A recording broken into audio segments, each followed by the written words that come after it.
תפסיקו לעשות יד אחורית ככה. אני רואה לא מעט מתאמנים שעושים את זה במכון כושר. הם לוקחים את השכמות שלהם סופר אחורה, מרפקים גם ממש אחורה וחזה בולט.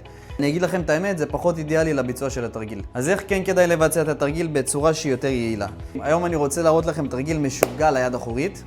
אני ממליץ לכם להשתמש בשתי חבלים, פשוט אתם לוקחים את החבל, מורידים אותו למטה ועושים אותו דבר בחבל השני.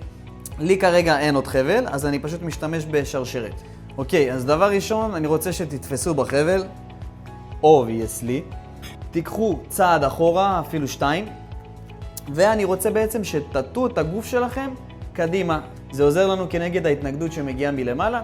עכשיו, מבחינת המרפקים, אני רוצה שהמרפקים שלי יהיו מעט לפני הגוף. אני לא רוצה מרפקים אחורה, אני לא רוצה מרפקים קדימה מדי, אני רוצה שהמרפקים שלי יהיו מעט לפני הגוף.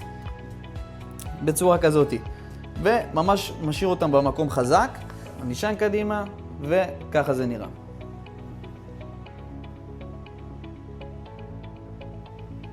עד הסוף מגיעים לקיבוץ מלא. ואני יוצר פה, אין צורך לעלות יותר מדי, ופשוט לעשות את התנועה הזאת. זה תנועה של הרחב גבי, אין לנו צורך לעשות את זה. אנחנו רוצים להתמקד נטו ביד אחורית. וזאת התנועה. אני אישית ממש אוהב את התרגיל הזה.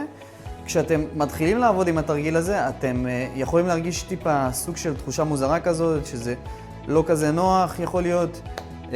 אתם צריכים לתת לזה צ'אנס, ואתם פשוט תתחילו להתרגל לזה. ואז אתם תרגישו את היד האחורית בצורה מטורפת. אם אהבתם, מוזמנים לעקוב לעוד סרטונים בסגנון, ושלקחתם איתכם משהו לאימון הבא שלכם. יאללה ביי.